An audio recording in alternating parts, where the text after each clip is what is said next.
can you explain why Matthew and Mark write that the thieves next to Jesus mocked him when Luke says one of the thieves stuck up for him?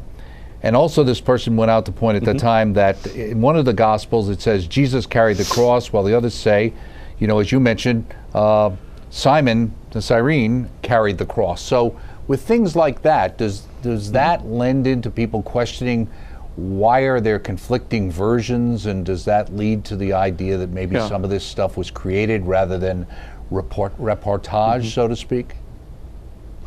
Yeah, I would say two things you have to remember. The first thing is that the Passion accounts, each one of them has its own sources. So remember, you know, Matthew and Luke, they depend on Mark and they've seen Mark, right? And of course, they have Q as well. John is a completely independent source, right? But when you come to the Passion narratives, you've got a lot of sources interacting, you know, throughout. So first of all, you have in the Markan account, that probably comes from Peter. Remember that Mark and Peter are associated with one another. Mark may have been even a secretary for Peter, right? So he is probably getting Peter's account. And there's a lot of reasons for thinking that, you know, like Jesus' final words, Eloi, Eloi, lama sabachthani, where it's really the Aramaic, in fact, the Northern Galilean Aramaic version of that. That, of course, Peter would remember that, right? Peter's a Galilean. You know, Peter, that would be of significance to Peter. Matthew corrects it into proper Hebrew, Eli, Eli. Now you could say, oh, there's a difference. Well, no, it's really not a difference. It's just Matthew can't stand to see, you know, that crude Aramaic, and he corrects it into Hebrew so that you will know that it is Psalm 22 that's being referred to. And I'm going to talk about that in just a minute, because Psalm 22 is very, very important in the historicity of this whole business. But that's just, you know, if you look at the Psalms, you're going to see Eli, Eli, you're going to see a Hebrew Psalm. But Jesus says the Psalm as he would have learned it from his mother as a little kid, and Peter is going to remember that and tell Mark. Again, when you have the thieves, you know, of course, you know, in the Markan and Matthean version, right, the thieves essentially, you know, this is kind of like Peter's account. This is what's remembered, right, by Peter, and of course, you know, Luke has what's called Luke's special sources. So if Luke has, you know, some other, you know, source that indicates, you know, that there was something else going on, this frequently happens, right? John has all kinds of incidents in his account that are not mentioned in Matthew and Luke. For example, you know, the spear being thrown into Jesus' side and outflowed blood and water. Now you look at that and you go, okay, the spear part I get. You know, how does he know that water flowed out from the side? But of course, when Dr. Pierre Barbet did the analysis of the Shroud of Turin and saw exactly where, by the way, that imprint of the wound is from a Roman pilum. That's the exact kind of spear used by the Roman legions. And of course, he sees the exact angle through the blood wound into which ribs it goes into, which would have hit that pericardial sac at the same time it hit the heart, and you would have gotten blood and this clear looking liquid from the pericardial sac surrounding the heart at the same time. So for all intents and purposes, right, again, you say, well, Mark didn't include that in his. He didn't, as a matter of fact. Maybe that was something that Peter just doesn't, you know, recall, or just didn't get into that initial narrative. So you do see some differences. However, given the fact that there's like 36 major components.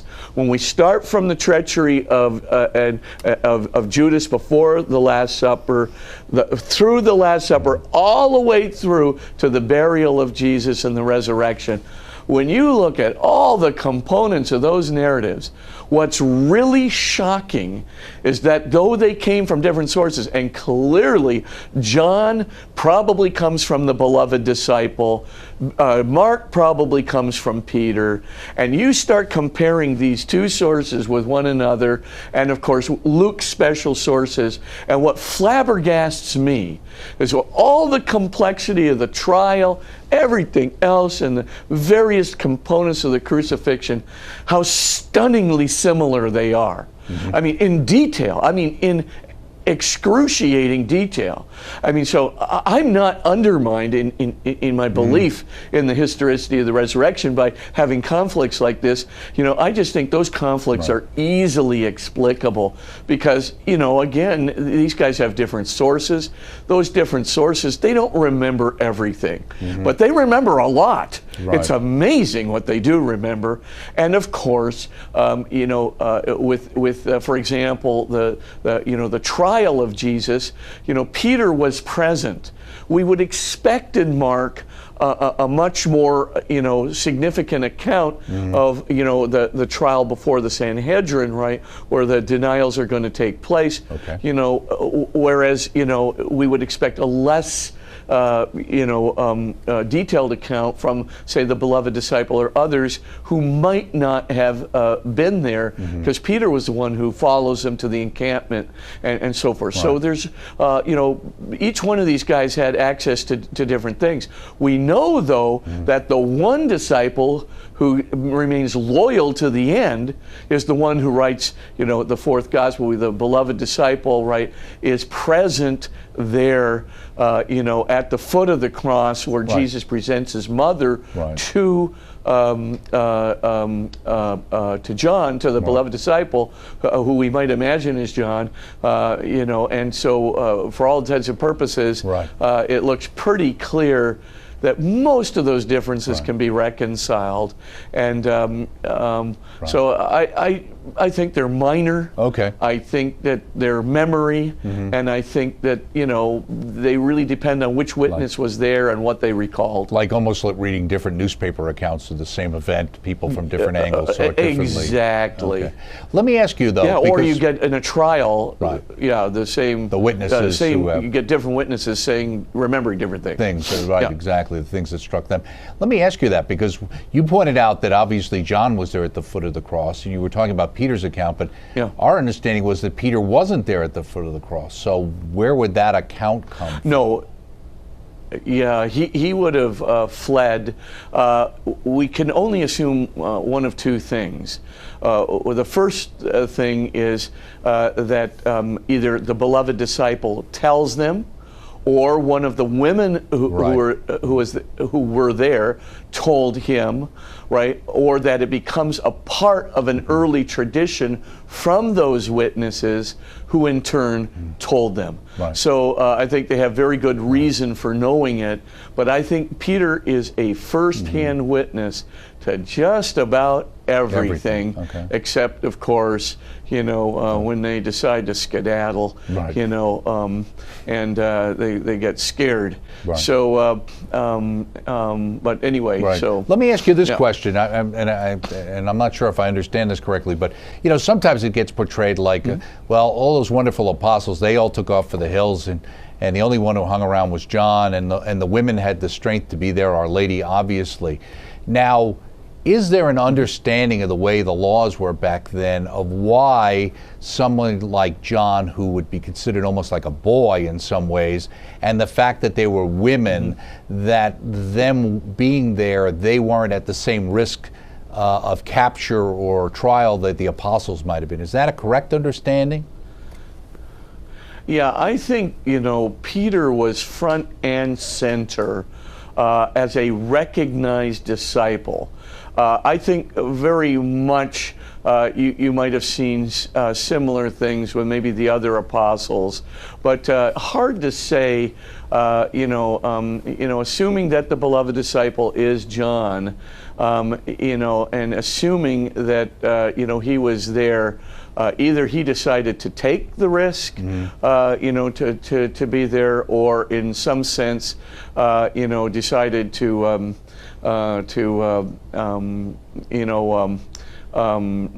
decided that the risk was less for him than it was maybe for the other guys, because Peter was ID'd immediately, when he was in the encampment outside the Jewish, tribunal there.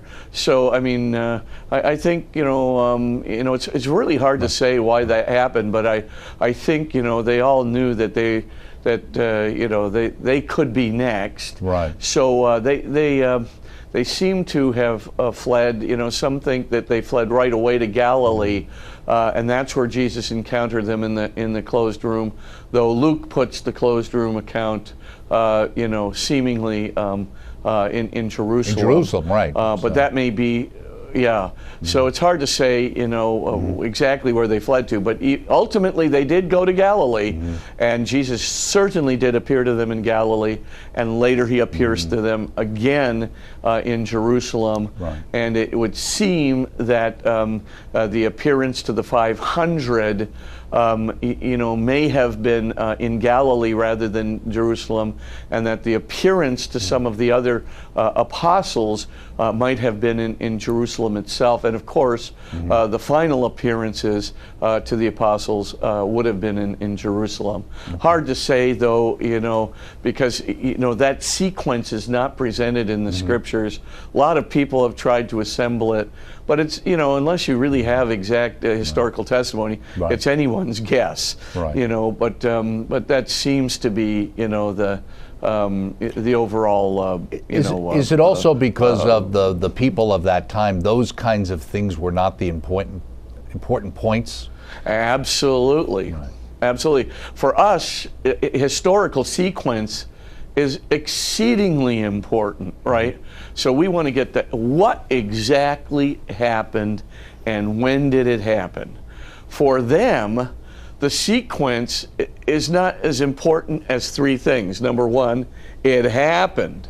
Number two, what happened within that event? Because what you see in these narratives, right, is by the time the narratives are being written, there's like 100 stories that are already being formulated of Jesus in the town of Nain, or Nain as some people call it, or Jesus, right, who did this in Capernaum, and so forth. So lots and lots and lots of these stories are around. But the second thing you notice is then they're collected into these big, huge collections. Mark is the first one to do a narrative collection, but Q, the big source Q, right, that Matthew and Luke depend so heavily on, Q, it just does a collection, and most of them are sayings. So you really don't get a narrative out of Q. And then Luke, he's got special sources that we don't know. Matthew has special sources that we don't know about. And the beloved disciple, the Gospel of John, my gosh, it's like a completely different narrative. He's writing this thing completely almost new from from his own experience, and so we see no dependence really on Mark or Matthew or Luke. So now, last point that's really relevant to your question, does sequence matter? It matters to some extent, like the sequence of the Passion. That would matter, obviously, because it's one big narrative. But other sequences, of Jesus's missionary journeys from Galilee up to Jerusalem and things of that nature, less significant to this group, just because that's the way history's done. What matters is the account happened. Here's what happened in the interior of the account, right, and so forth. But the actual sequencing, could there be errors in putting together, or not errors, but just putting together the narratives according to the preference of the what we call the final redactor? That would be Matthew, Mark, Luke, and John, right? Would that be of significance? Not the sequencing. So long as the general sequencing is correct, that would be fine. Plus, of course, they will take theological liberties too. They will say, For example, when does Mark put in the passion predictions? Well, he puts them in at particular times. Now, did Jesus make passion predictions? Absolutely. Did he use Scripture in making passion predictions? Absolutely. Are we absolutely certain that he made the predictions when Mark said he made the predictions? Not so certain. Mark could have said, theologically, we need a prediction right after the transfiguration. But then again, I believe that's historical. I think Jesus, immediately after the transfiguration, takes the first opportunity and says to his disciples, hey, this looks great, looks like a big resurrection and glory, but just want to let you know ahead of time, the Son of Man is going to suffer and be persecuted by the chief priests and the scribes, be put to death, and then rise again on the third day. Okay, so Jesus is giving them truth in advertising. Is this typical of Jesus? Right. Yes, it is.